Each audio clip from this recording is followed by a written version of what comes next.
श्री राधे राधे। भक्तों, आप श्रवण कर रहे थे श्रीमद् भागवत गीता का महात्म्य, जो भगवान वेदव्यास श्री कृष्ण द्वैपायन स्वयं प्रभु के अवतार ही पद्म पुराण में बताए हैं। गीता जी के प्रत्येक अध्याय का महात्म्य उन्होंने सुनाया। तो कल आप श्रवण कर रहे थे गीता जी के 12वें अध्याय का महात्म्य, और आज आप श्रवण करेंगे गीता जी के 13वें अध्याय का महात्म्य। भगवान वेदव्यास जी बताते हैं कि श्री महादेव जी ने अर्थात शंकर भगवान ने पार्वती माता की जिज्ञासा के अनुसार 13वें अध्याय का महात्म्य बताना शुरू किया। श्री महादेव जी कहते हैं, पार्वती, अब 13वें अध्याय की अगाध महिमा का वर्णन सुनो। उसको सुनने से तुम बहुत प्रसन्न होगी। दक्षिण दिशा में तुंगभद्रा नाम की एक बहुत बड़ी नदी है। उसके किनारे हरिहरपुर नामक रमणीय नगर बसा हुआ है। वहाँ हरिहर नाम से साक्षात भगवान शिव जी विराजमान है, जिनके दर्शन मात्र से परम कल्याण की प्राप्ति होती है। हरिहरपुर में हरि दीक्षित नामक एक श्रोत्री ब्राह्मण रहते थे, जो तपस्या और स्वाध्याय में संलग्न तथा वेदों के पारगामी विद्वान थे। उनके एक स्त्री थी जिसे लोग दुराचारा कहकर पुकारते थे। इस नाम के अनुसार ही उसके कर्म भी थे। वो सदा पति को कुवाच्य कहती थी। उसने कभी भी उनके साथ शयन नहीं किया। पति से संबंध रखने वाले जितने लोग घर पर आते, उन सब को डांट बताती और स्वयं कामोन्मत्त हो करके निरंतर व्यभिचारियों के साथ रमण किया करती थी। एक दिन नगर को इधर उधर आते जाते हुए पूर्ववासियों से भरा देख उसने निर्जन एवं दुर्गम वन में अपने लिए संकेत स्थान बना लिया। एक समय रात में किसी कामी को न पाकर वो घर के किवाड़ खोल नगर से बाहर संकेत स्थान पर चली गई। उस समय उसका चित्त काम से मोहित हो रहा था और वह एक एक कुंज में तथा प्रत्येक वृक्ष के नीचे जा जाकर किसी प्रियतम की खोज करने लगी, किंतु उन सभी स्थानों पर उसका परिश्रम व्यर्थ गया। उसे प्रियतम का दर्शन नहीं हुआ, अर्थात उसके इच्छित व्यक्ति की प्राप्ति नहीं हुई। तब वह उस वन में नाना प्रकार की बातें कहकर विलाप करने लगी। चारों दिशाओं में घूम घूम कर वियोग जनित विलाप करती हुई उस स्त्री की आवाज सुनकर कोई सोया हुआ बाघ जाग उठा और उछल कर उस स्थान पर पहुंचा जहां वह रो रही थी। उधर वो भी उसे आते देख किसी प्रेमी की आशंका से उसके सामने खड़ी होने के लिए ओट से बाहर निकल आई। उस समय व्याघ्र ने आकर उसे नखरूपी बाणों के प्रहार से पृथ्वी पर गिरा दिया। इस अवस्था में भी वो कठोर वाणी में चिल्लाती हुई पूछ बैठी, अरे बाघ, तू किस लिए मुझे मारने को यहां आया? पहले इन सारी बातों को बता दे, फिर मुझे मारना।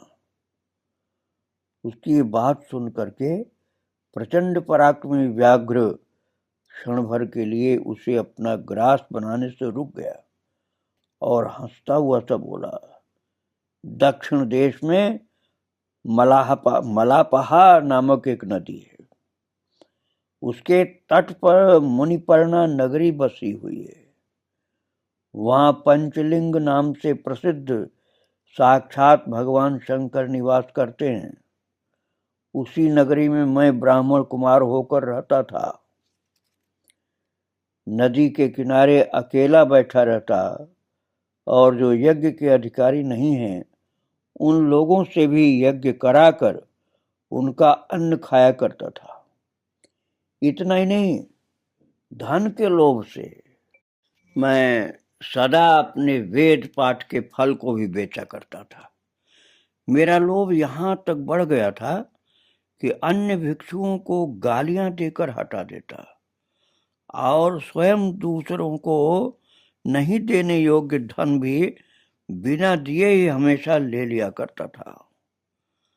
ऋण लेने के बहाने मैं सब लोगों को छला करता था और उसके बाद कुछ काल व्यतीत होने पर मैं बूढ़ा हुआ। मेरे बाल सफेद हो गए, आंखों से सूझता न था और मुंह के सारे दांत गिर गए। इतने पर भी मेरी दान लेने की आदत नहीं छूटी।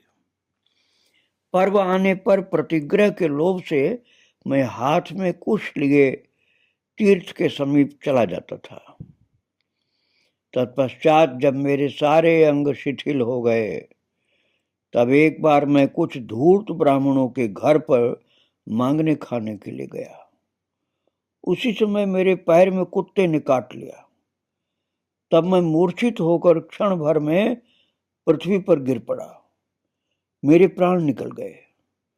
उसके बाद मैं इसी बाघ की योनि में उत्पन्न हुआ और तब से इस दुर्गम वन में रहता हूं तथा अपने पूर्व पापों को याद करके कभी धर्मिष्ठ महात्मा, यति, साधु पुरुष तथा सती स्त्रियों को मैं नहीं खाता। पापी, दुराचारी तथा कुलटा स्त्रियों को ही मैं अपना भक्ष बनाता हूं। अतः कुलटा होने के कारण तो अवश्य ही मेरा ग्रास बनेगी। यूं कह करके वह अपने कठोर नखों से उसके शरीर के टुकड़े टुकड़े करके खा गया। इसके बाद यमराज के दूत उस पापिनी को संयमनीपुरी में ले गए। वहां यमराज की आज्ञा से उन्होंने अनेक बार उसे विष्ठा, मूत्र और रक्त से भरे हुए भयानक कुंडों में गिराया और कल्पों तक उसमें रखने के बाद उसे वहां से ले आकर 100 मनवंतरों तक रौरव नरक में रखा। फिर चारों ओर मुंह करके दीन भाव से रोती हुई उस पापिनी को वहां से खींचकर दहनानन नामक नरक में गिराया। उस समय उसके केश खुले हुए थे और शरीर भयानक दिखाई देता था। इस प्रकार घोर नरक यातना भोग चुकने पर वो महापापिनी इस लोक में आकर चांडाल योनि में उत्पन्न हुई। चांडाल के घर में भी प्रतिदिन बढ़ती हुई वो पूर्व जन्म के अभ्यास से पहले जैसे ही पापों में प्रवृत्त रही। फिर उसे कोढ़ और राजक्षमा का रोग हो गया।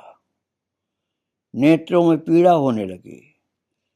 फिर कुछ काल के पश्चात वो पुनः अपने निवास स्थान अर्थात हरिहरपुर को गई, जहां भगवान शिव के अंतःपुर की स्वामिनी जंभका देवी विराजमान है। वहां उसने वासुदेव नामक एक पवित्र ब्राह्मण का दर्शन किया, जो निरंतर गीता जी के 13वें अध्याय का पाठ करता रहता था। उसके मुख से गीता का पाठ सुनते ही वो चांडाल शरीर से मुक्त हो गई और दिव्य देह धारण करके स्वर्गलोक में चली गई। तो भक्तों, भगवान शिव ने बताया कि गीता का 13वां अध्याय निरंतर जो पाठ करने वाला ब्राह्मण था, पवित्र ब्राह्मण जिसका जीवन बहुत पवित्र था, ऐसे ब्राह्मण जिसके जीवन में निर्मलता थी, निष्पापता थी, निर्दोषता थी, ऐसे पवित्र ब्राह्मण के द्वारा निरंतर गीता के 13वें अध्याय का पाठ हुआ करता था। तो उस ब्राह्मण के अंदर इतनी शक्ति आ गई थी, इतनी भक्ति थी, इतनी प्रभु की कृपा थी कि उस ब्राह्मण के मुख से गीता जी का पाठ 13वें अध्याय का सुनने से, लगातार सुनने से वो चांडाल शरीर से मुक्त हो गए, जो कितने जन्मों से बहुत पाप की थी, और दिव्य देह धारण करके स्वर्गलोक में चले गए। तो अब आप विचार करिए कि जीवन में कितना ही पाप हुआ हो, आप गीता जी का पाठ करना शुरू कर दीजिए। भगवान शिव ने पार्वती माता को इस घटना के द्वारा 13वें अध्याय का महात्म्य बता करके समझाया है कि 13वें अध्याय के निरंतर पाठ करने वाले का शरीर इतना पवित्र होता है कि उसके द्वारा पाठ सुनिए या स्वयं करिए तो आप निष्पाप होकर के शुभ लोक को जाएंगे।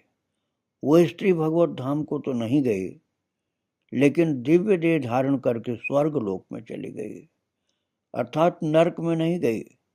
पहले जो नरक भोग चुकी थी वो नरक में नहीं गई, स्वर्ग में गई, और वहां अपने पुण्य को भोगने के बाद फिर किसी पवित्र ब्राह्मण कुल में जन्म लिया और फिर गीता जी का 13वें अध्याय का पाठ निरंतर करना शुरू कर दिया। भगवान नाम जप और गीता जी के 13वें अध्याय का पाठ ये करती रहती थी। उसके बाद तब प्रभु की कृपा हो गई और उसे मुक्ति प्राप्त हुई। ऐसी अनंत महिमा है गीता जी के सभी अध्यायों की। अभी आपने 13वें अध्याय की महिमा का श्रवण किया और कल आप श्रवण करेंगे 14वें अध्याय की महिमा। आज प्रभु को और उनके भक्तों को प्रणाम करके यहीं विराम दे रहा हूँ। श्री राधे राधे। जय जय श्री राधे श्याम। जय जय श्री सीताराम। वृंदावन बिहारी लाल की जय। राधा रानी की जय। श्री राधे राधे।